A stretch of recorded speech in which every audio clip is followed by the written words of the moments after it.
पावसाने जोरदार तडाखा दिला असून सध्या जिल्ह्यातील परिस्थिती गंभीर बनली आहे। 2 दिवस रेड अलर्ट जारी करण्यात आला असून अनेक गावांचा संपर्क तुटला आहे। कोल्हापूर जिल्हा मुसळधार पावसाच्या तडाख्यात सापडला असून जिल्ह्यातील परिस्थिती गंभीर बनू लागली आहे। जिल्ह्यातील हवामान विभागाकडून कोल्हापूर जिल्ह्यासह घाटमाथ्यावर पुढील 2 दिवस रेड अलर्ट जारी करण्यात आला आहे।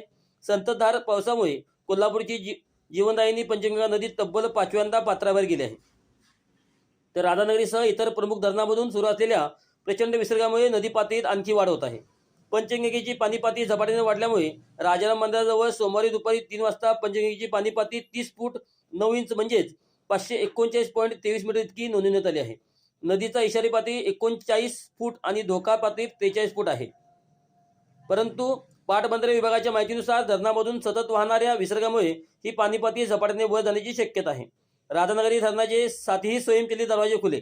सोमवारी पहाटेपर्यंत राधानगरी धरणाचे सर्व स्वयंचलित दरवाजे उघडल्याने एकूण 7 दरवाजातून 10,000 क्युसेक्स पाण्याचा विसर्ग भोगावती नदीत होत असल्याने नदीकाठच्या गावांना धोका पोहोचण्याची शक्यता असल्याने रेड अलर्ट जारी केला गेला आहे।